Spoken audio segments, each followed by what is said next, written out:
Bienvenue au podcast sur la piste du crime. On n'est pas des avocats, ni des experts en crime.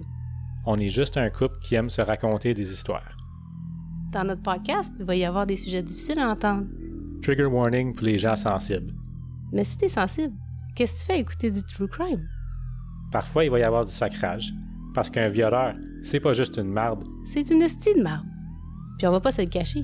Un tabarnak bien placé, c'est drôle en crise. Puis si t'aimes pas ça, je m'en calisse.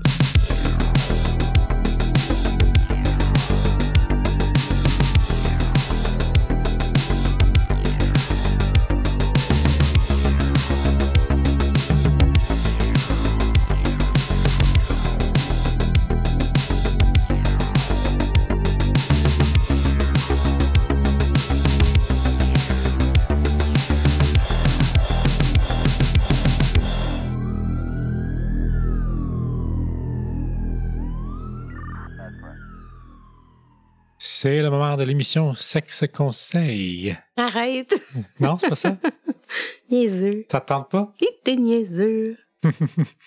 Ben, ça serait pour un autre podcast. On ferait un podcast Sexe Conseil? Oui. Où est-ce qu'on raconte nos histoires en toute confidence, en toute intimité? Non? Oui? Non.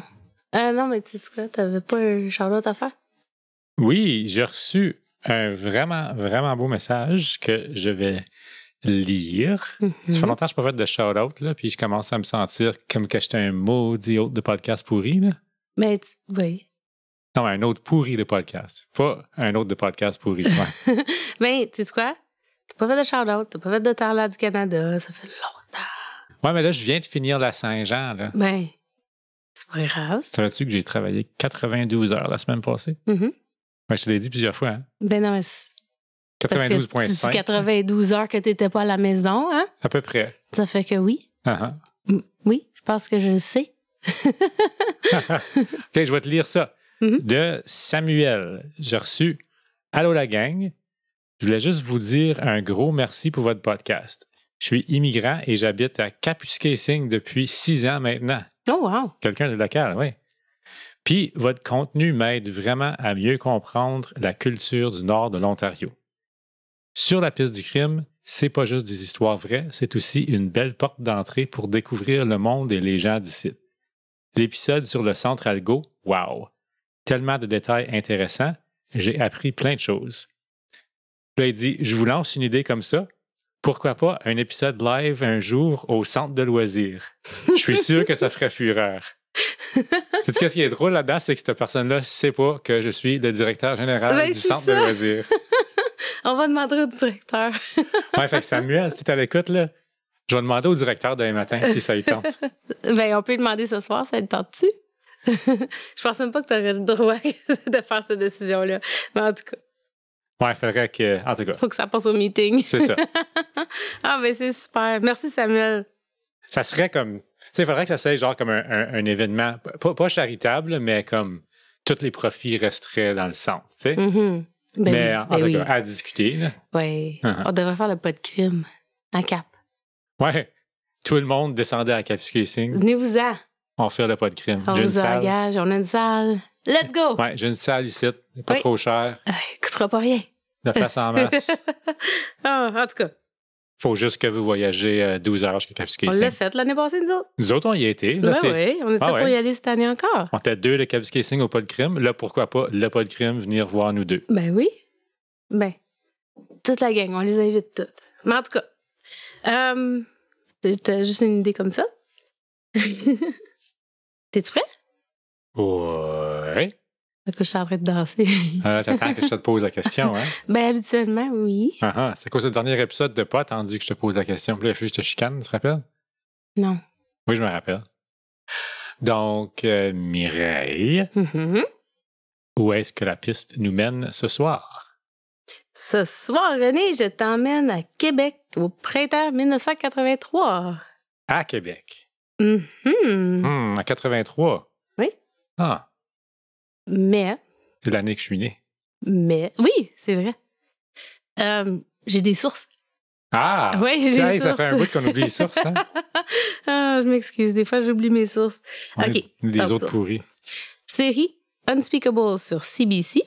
La commission d'enquête sur l'approvisionnement du sang au Canada, Canadian Encyclopedia Criver Inquiry, George Stroumboulopoulos, Tonight, a look back at Canada's tainted blood scandal, Tainted sur Vimeo, la création d'Emma Québec à Radio-Canada, Encyclopédie d'Arkansas.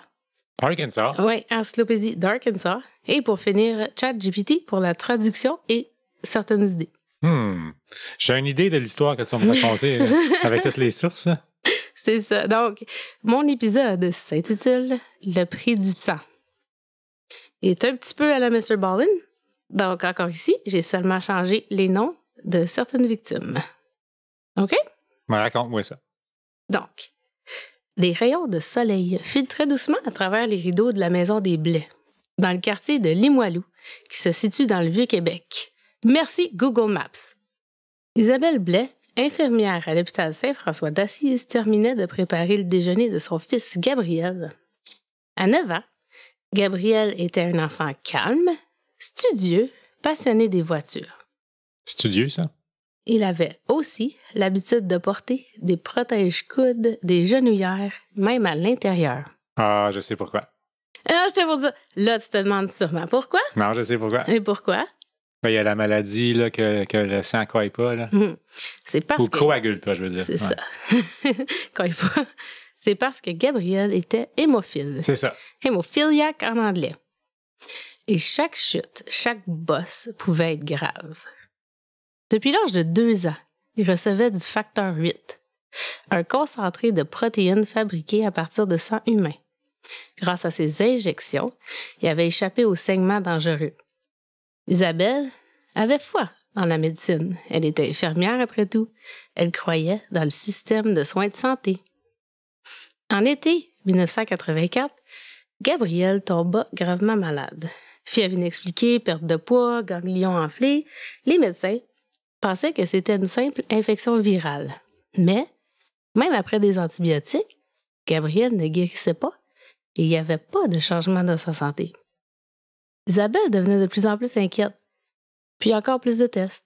Et un jour, un médecin, blême, la tête baissée, entra dans la chambre. « Madame Blais, j'ai le regret de vous annoncer, votre fils est séropositif. » Oh no!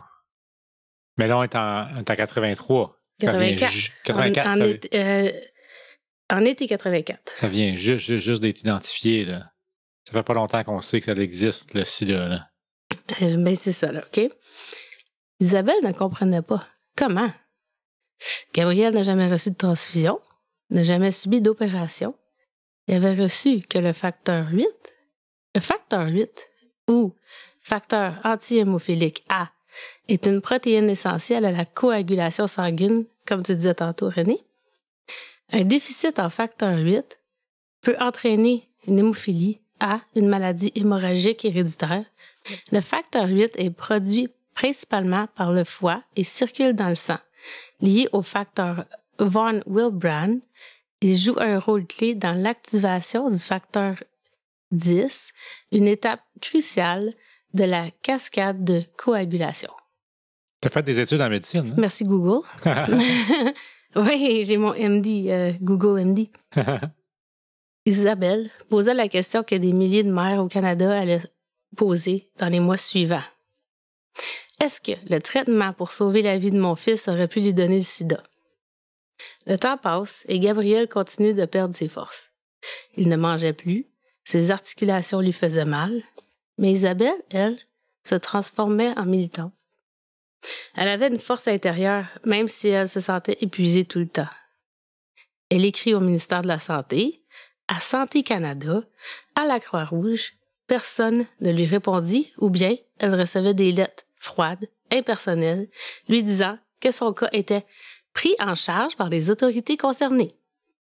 Après avoir lu un article troublant dans la presse sur la contamination possible des produits sanguins, elle prit le téléphone. Inquiète, elle appela la direction régionale de la Croix-Rouge à Montréal.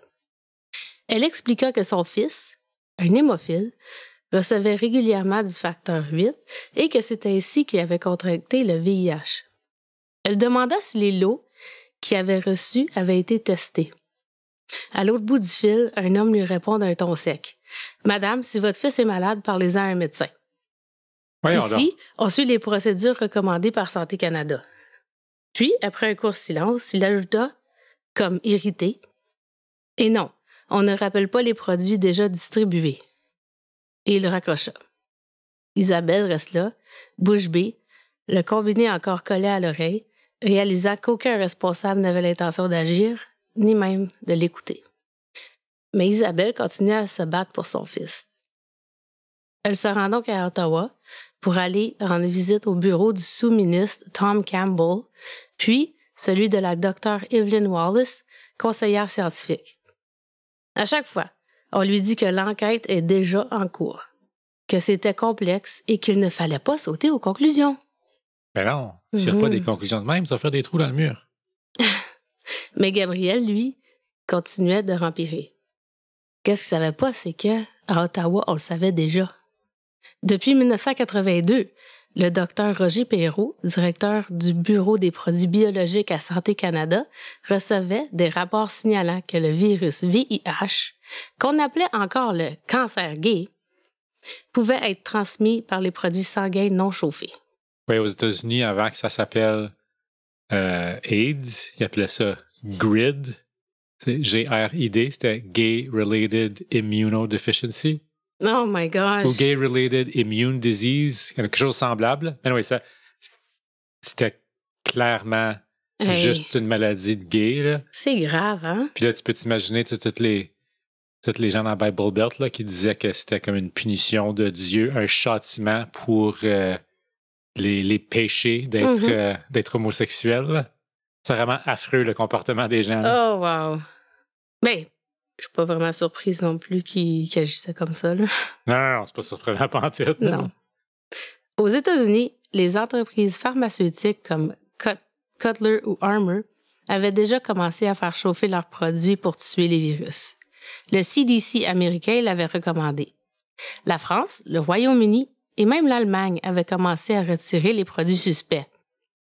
Mais pas le Canada. Ouais, tout le monde prend le précautions sauf le Canada. Là. Mais non, pas le Canada. Pourquoi?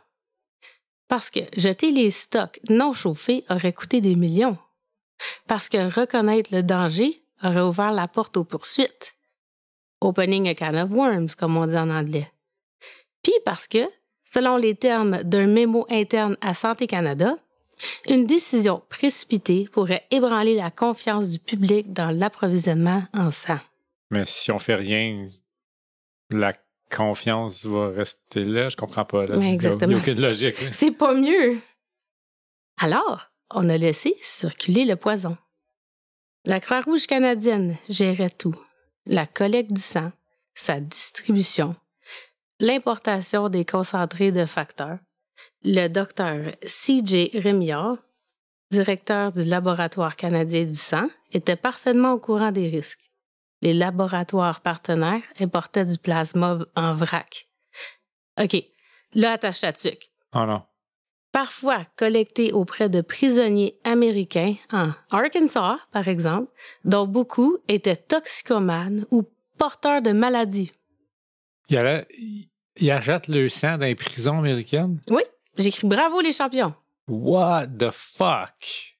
Ce sang, acheté à rabais, n'était pas testé, il n'était pas chauffé et une fois mélangé à d'autres, il devenait un cocktail mortel injecté à des gens ou à des enfants comme Gabriel.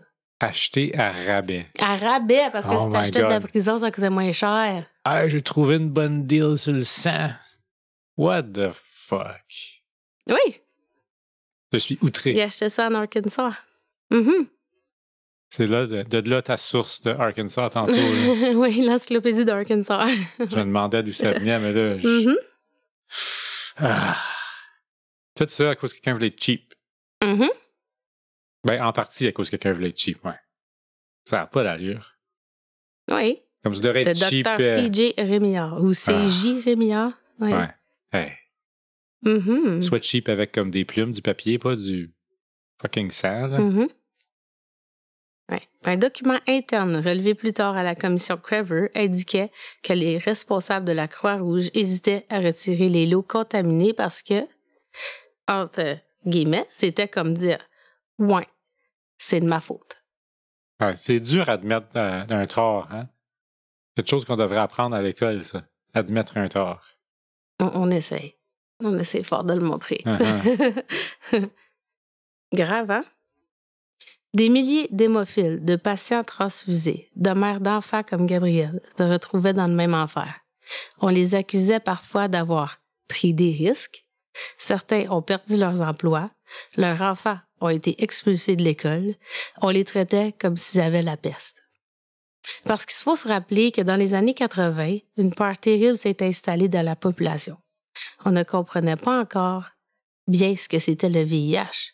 Juste le mot sida faisait frissonner. Il suffisait d'une rumeur, d'entendre quelqu'un tousser ou même avoir l'air fatigué et les gens se détournaient. C'était la panique totale. Dans ce temps-là, les médias parlaient de l'épidémie gay. Le virus était associé aux hommes homosexuels, à ceux qui consommaient de la drogue dure, comme avec des seringues, et aux travailleurs du sexe. Alors les gens étaient vite à juger. Le sida n'était pas juste une maladie, c'était un stigmate. Dans les écoles, les hôpitaux, même dans les familles, la désinformation dominait. Les gens croyaient qu'on pouvait attraper le VIH en serrant la main, en buvant dans le même verre ou même en partageant une toilette. C'est ça, au début, on pensait que c'était extrêmement contagieux. Hein? Mm-hmm. Certains médecins refusaient même de traiter les patients séropositifs. Comme j'ai mentionné tantôt, des enfants atteints du sida étaient rejetés de leur école. Des serveurs perdaient leur emploi. Des gens étaient abandonnés par leur entourage et même par leur propre famille. Ça n'a pas de bon sens. Imagine. Autre mauvais jeu de mots. Je vais par exprès, je viens de penser après. Non, mais c'est pas de bon sens, c'est bon sens. Oui, mais on dit bon sens. Oui, mais en tout cas. Ouais, non, c'était pas drôle, ça. La peur était si forte qu'on évitait tout ce qui ressemblait de près ou de loin à cette maladie invisible. Même une simple coupure dans un lieu public pouvait créer un mouvement de panique. Et, pendant ce temps, ceux qui vivaient avec le VIH étaient rejetés. On ne voulait pas les toucher, les embrasser, les soigner. Certains mouraient seuls, abandonnés, non pas à cause du virus lui-même, mais à cause de la honte et de la peur qu'elle provoquait autour d'eux. Donc tout ça pour dire que le système de santé ne les protégeait plus, il les accusait. En 1993, enfin, une commission d'enquête. Après des années de mobilisation, le gouvernement fédéral a finalement agi. Il nomma le juge Horace Craver pour mener une enquête publique sur la tragédie. Des centaines de familles témoignèrent, des scientifiques aussi, des lanceurs d'alerte qu'on avait ignorés, comme le docteur Michael Callum de Winnipeg. Les témoignages étaient déchirants.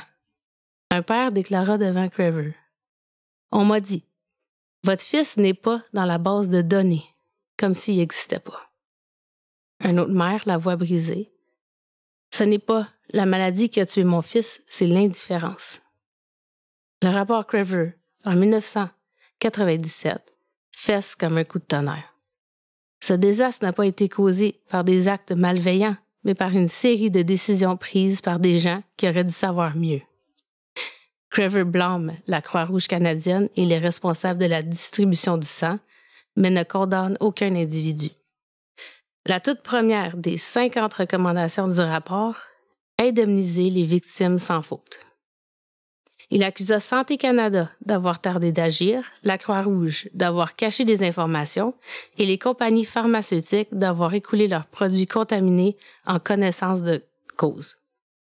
Mais surtout, il exigea une réforme complète du système et l'indemnisation complète des victimes. Mais le gouvernement refusa. Of course. Sous le règne du premier ministre Jean Chrétien, le cabinet décida de limiter l'indemnisation aux victimes contaminées entre 1986 et 1990. Bon, pourquoi? Leur argument: il n'y avait pas assez de preuves scientifiques antérieures. Give me a break. Ils ont pogné le sida, mais c'est pas Il n'y a pas Voyons assez de donc, preuves. Il n'y a pas assez de preuves qu'il avait pogné le sida Car. de cette façon-là. N'importe quoi pour se sauver une coupe de scène. Hein? C'est First, ça. c'est on va acheter le sang des prisonniers Mhm. au Arkansas parce que ça coûte moins cher. Puis là, ben, après 1986, vous avez pogné le sida ailleurs, vous autres. Oui. On peut pas de le prouver. C'est Voyons. ça, on ne peut pas le prouver. Donc, les familles comme les Blais, dont l'enfant avait été contaminé en 1984, furent exclues. Pendant des années. So, eux autres, ouais, en 84, ils ont eu une indemnisation. Non, ils ont juste indemnisé entre 86 et 90. S'ils l'ont pogné avant... Ah, OK, moi j'ai compris le contraire tout à l'heure. OK. Oh, excuse. Non. Indemnisation aux victimes contaminées entre OK. 86 et 90. OK. Il n'y avait pas assez de preuves scientifiques antérieures avant 86.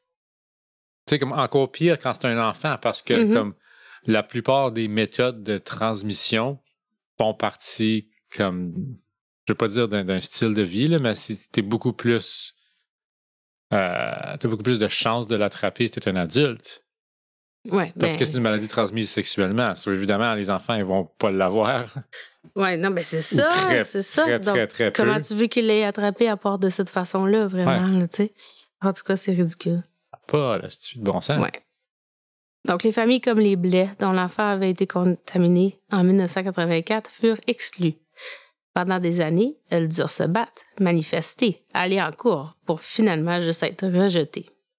Puis c'est une sentence de mort dans ce temps-là. Là. Mhm. Il n'y avait pas les médicaments qu'il y a aujourd'hui. Aujourd'hui, ça se traite, puis les gens restent comme en relativement bonne santé. Mais dans ce temps-là, c'est une sentence de mort. C'est une sentence de mort, absolument. En 1998, la Croix-Rouge canadienne fut forcée de quitter la gestion du sang. Emma Québec et The Canadian Blood Services prirent la relève. En 2005, la Croix-Rouge plaida coupable de négligence criminelle. L'amende? Drum roll, please? 5 000 $. 5 000 piastres! Hey, je l'ai deviné. Exactement. Ah, c'est une gang de paix. En 2005, 5 000 piastres. As if. Come on! Comme 21 ans après, Oui. cet enfant-là est mort, là, ça fait longtemps. Là. Sûrement. Ben, ça faisait pas si longtemps que ça. Gabriel Non? est mort en 2001. Oh my God. Il avait 27 ans. Wow, OK. Il avait survécu plus longtemps que plusieurs de ses amis. Ouais. Sa mère a fait ce qu'elle pouvait, mais ils l'ont pas écouté. Ils les ont jamais écouté. Aujourd'hui, Isabelle vit seule à Lévis. Dans son salon, des dossiers empilés, des coupures de journaux, des photos de Gabriel et une copie des 1200 pages du rapport Crever. Selon le rapport du juge Crever, environ 2000 Canadiens ont été infectés par le VIH à cause des produits sanguins contaminés. Des milliers d'autres, jusqu'à 30 000, ont été infectés par l'hépatite C. C'est grave, hein? Il aurait pu éviter tellement le gros de ça en faisant la même chose que, comme tu as dit tantôt, la France et puis le Royaume-Uni ont fait. Mhm. Qui sonne assez simple. Ben, OK, je ne veux pas dire que c'est simple, mais tu as dit que c'était chauffer le sang pour tuer les virus. Mhm. Ça sonne comme quelque chose une étape là, assez simple à suivre pour sauver la vie de plusieurs personnes. Ben exactement. Exactement. J'ai un petit extrait de Bernard de Rome en 1997, quand Crever a sorti son rapport. Bonsoir, Mesdames et Messieurs. C'est une des grandes tragédies humaines que le Canada ait connues depuis des décennies. C'est 30 000 personnes qui ont contracté le sida ou l'hépatite C par le sang contaminé.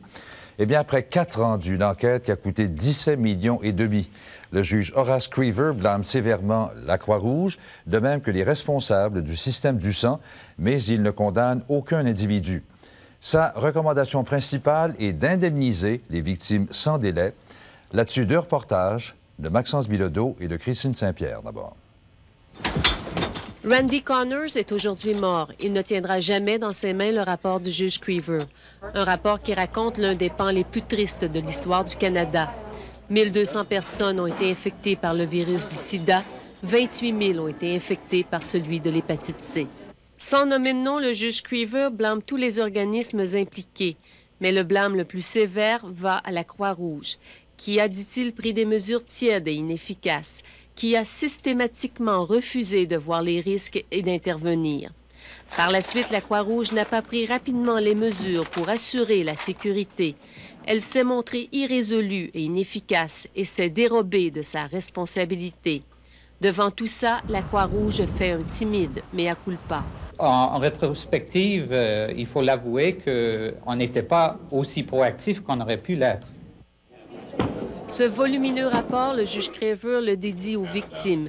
Il fait 50 recommandations, dont la toute première est la mise sur pied d'un régime d'indemnisation sans égard à la faute, et ce, sans délai. J'ai exprimé mes regrets. Mais malgré les excuses et les regrets, le ministre Alan Rock n'annonce rien de concret. Je voudrais, premièrement, consulter vraiment mes partenaires dans le système de santé au Canada. Mes partenaires sont les ministres de la Santé provinciaux et territoriaux. Horace Craver recommande la création d'un service national du sang, un organisme pan-canadien de gestion duquel la Croix-Rouge sera totalement exclue. Québec veut son propre système de gestion et a même proposé à la Croix-Rouge de continuer de s'occuper de la cueillette. Alan Rock annonce des querelles en perspective. C'est à moi qu'incombe la responsabilité d'assurer la réglementation du système, la sécurité du système de santé. Des querelles, c'est bien la dernière chose dont les victimes ont besoin. Ce scandale sans précédent dans les annales du Canada, elles espèrent que jamais personne ne l'oubliera. Et aussi, elles vont rappeler sans cesse aux politiciens que la balle est maintenant résolument dans leur camp. Christine Saint-Pierre, Radio-Canada, Ottawa. On n'a pas été assez proactif. Calice. C'est un petit peu plus pire que ça, je pense, le monsieur, là, qui veut exprimer ses regrets. Oui, ses regrets. Puis il cite. J'aurais pas rire des anglophones qui essaient de parler français. Non, mais il cite en plus, là. Il y en a un autre qu'on pourrait mettre aussi, René, c'est celui-là, il cite. Les ministres de la Santé du gouvernement fédéral et des provinces confirment les compensations que vont recevoir les victimes de l'hépatite C.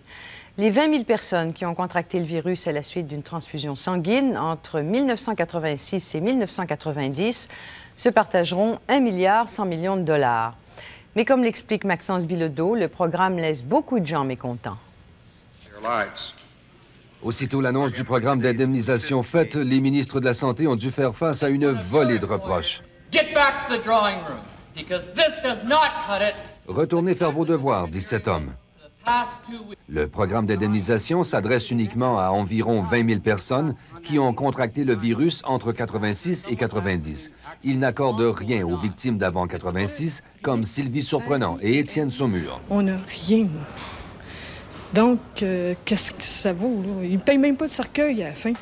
S'il y a justice dans ce pays, vous devez compenser tous vos victimes, sinon vous êtes des bandits, vous autres mêmes.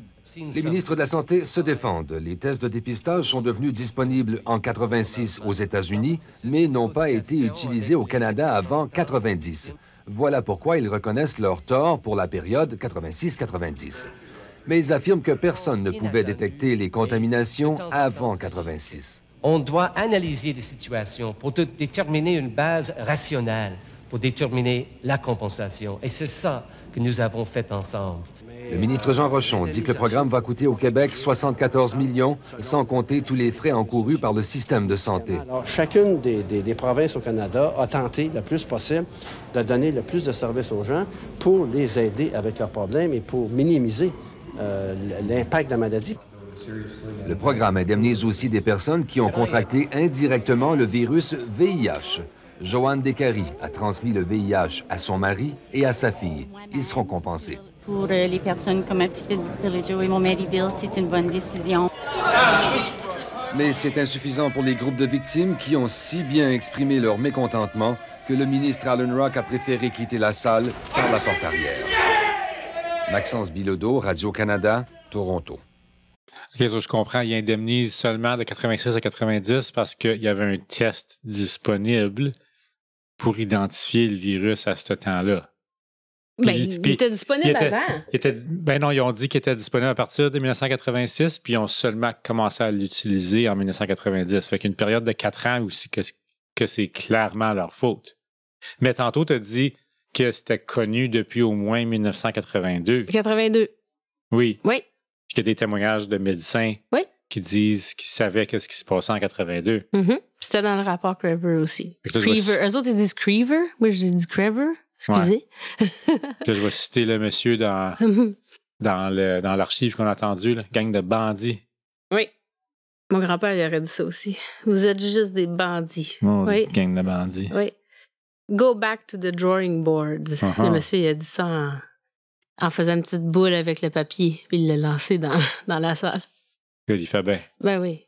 Mais là, tu l'entendais, le ministre Alan Rock, c'est ça, Alan Rock? Il a dû partir, il a dû sortir de la salle parce qu'il se faisait crier des bêtises. Ouais, c'est pas vraiment une bonne solution qu'ils ont à faire. Ben non.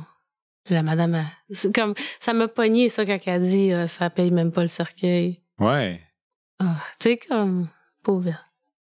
Tu perds un être cher, puis là, en plus, t'es comme pas capable de payer pour les enterrer. Même pas rien, puis c'est de leur faute. Oui. Donc.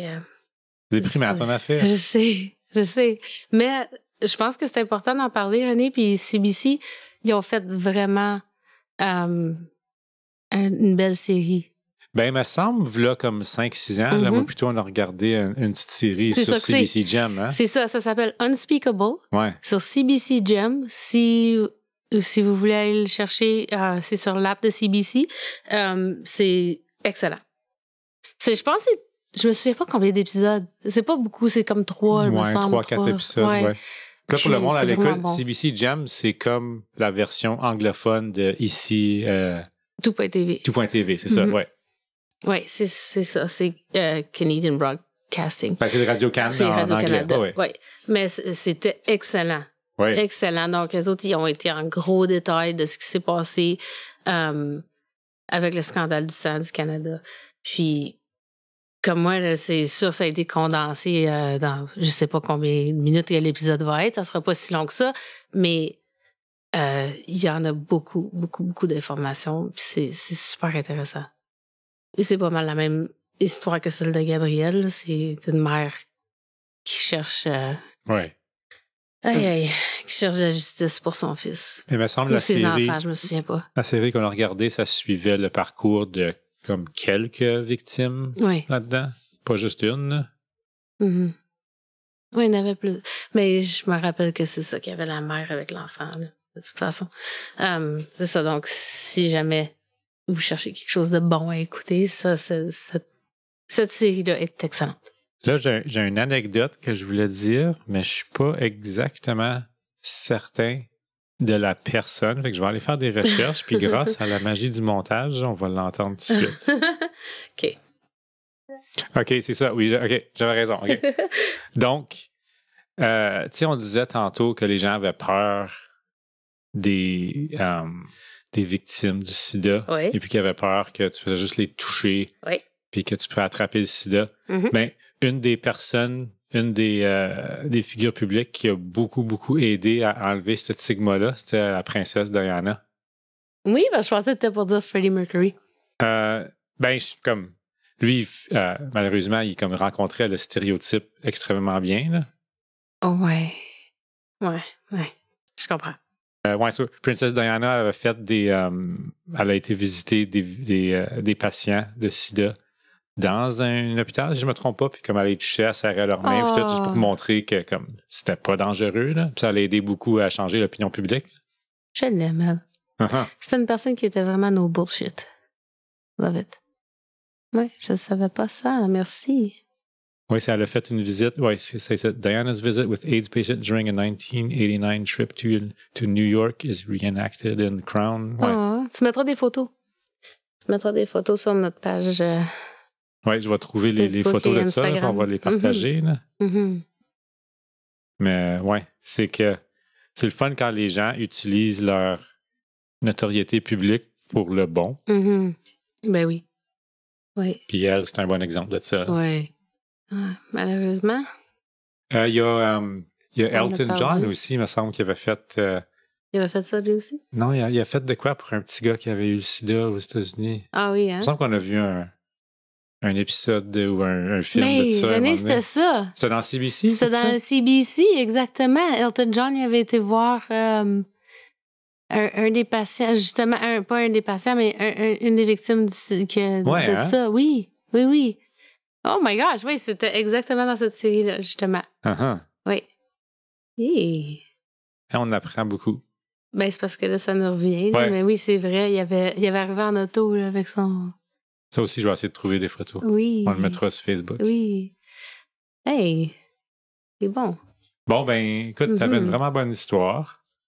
Petite page d'histoire canadienne. Scandale canadien que c'est malheureux. Ben, c'est ça. C'est qui est arrivé. Comme, je pense pas qu'on aurait pu empêcher tout ça d'arriver parce que la maladie était inconnue, right? Puis on connaissait pas comment elle était transmise, qu'est-ce qui se passait avec les donations de sang. Fait que d'une façon ou d'une autre, des gens l'auraient contracté. Mais ça aurait pas dû être le grand nombre. C'est quoi, c'est 30 000? Jusqu'à 90. En plus, oui, c'était vraiment long. De 82 à 90, là, quand ils ont commencé à savoir, ça aurait dû arrêter là. Puis si je ne me trompe pas, je pense que de nos jours, ils peuvent synthétiser la protéine qui autrement était cultivée dans les donations de sang. Fait que là, ils n'ont plus besoin de ça. On a fait beaucoup de chemin, c'est certain. Là. Ouais. Juste super triste que ça a été jusqu'à 30 000 personnes. Je pense que au téléjournal, il y avait dit 28, mais je pense que au rapport, c'était rendu presque 30 000, quelque chose comme ça. Ben, de toute façon, 28 à 30, excuse-moi. Les autres, ils ont dit 28 000 pour l'hépatite C et puis 1 200 pour le sida.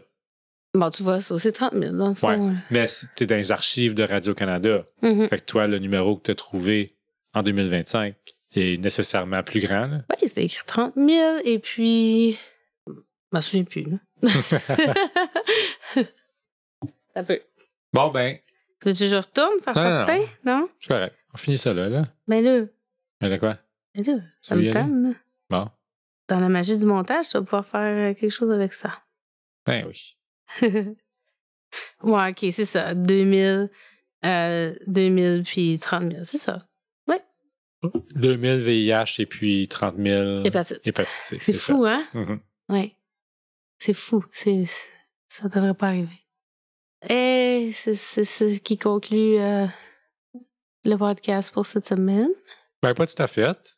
Parce qu'il faut que je dise aux gens de venir jaser avec nous autres. C'est les médias sociaux. On est sur la piste du crime, sur Facebook et Instagram. Puis on a un groupe privé Facebook qui accueille de plus en plus de gens. Il faudrait qu'on trouve comme quelque chose de quotidien ou hebdomadaire à faire dans le groupe. Là, quelque chose de spécial pour le groupe privé. Si vous avez des idées, venez le poster dans notre groupe. Là. Nous autres, on va accepter des bonnes idées. Puis, tu sais quoi? N'importe quoi. On est ouvert parce que il y en a qui nous posent leurs photos, leurs petits animaux. Ben, c'est pas vous avez juste des pitous, là. Ça peut être n'importe quoi. Vous pouvez poster pitous. Vos petits pitous, vos chats, votre lapin, vos hamsters, me dérange pas, mais n'importe quoi. Hein? C'est cute. Regarde. Comme exemple, la fin de semaine, on était à Saint-Jean. J'ai posté, nous qui étions à Saint-Jean, je vous ai souhaité une bonne Saint-Jean. Et puis, j'ai posté René qui jouait de la guitare parce qu'il a joué avec son groupe. Donc, ça, c'était le fun aussi. Puis, pourquoi que je fais ça? Parce que la plupart des gens qui nous écoutent sont québécois. Et puis, je sais que vous autres, c'est votre fête nationale. Et puis, je veux que les gens sachent que il y a des gens qui fêtent la Saint-Jean en Ontario. Ouais, on l'a fêté un peu trop de bonheur cette année, là. Ben d'habitude, c'est juste c'est ce week-end qui s'en vient. On fait toujours la fin de semaine avant la Saint-Jean. Mais là, ils l'ont fait 2 fins de semaine avant. Puis je sais pas pourquoi. Ben oui, je sais pourquoi. L'année prochaine, ça sera plus le même. Ça sera plus le même. Mais peut-être si les gens du Québec arrêteraient de nous voler tous les artistes, ça serait le fun. Ben, j'ai déjà booké des artistes pour l'année prochaine. Oui. J'ai pas le droit de dire c'est qui. Dis-les pas. Non. Mais oui. Donc, c'est ça. Ben, regarde, bonne Saint-Jean, parce que vous l'avez pas encore fêté. Donc, cet épisode va probablement sortir proche de la Saint-Jean, de toute façon. Mais ça va probablement être après. Fait que on a dit tout ça, là, puis la Saint-Jean est déjà passée. Oui? Ouais. T'es pas capable de faire ça avant 2 semaines? C'est dans 6 jours. T'es pas capable de faire ça avant 6 jours? Ben, Jaco, j'ai un spécial Patreon à monter aussi. Ben, avant. monte les 2. Let's go, let's go, let's go. OK, ben, fine de bord, j'espère que vous avez... En parlant de Patreon, pour du contenu supplémentaire, vous pouvez visiter notre Patreon. Vous pouvez vous abonner au podcast sur Spotify, Apple, YouTube pour avoir des notifications quand on sort un nouvel épisode.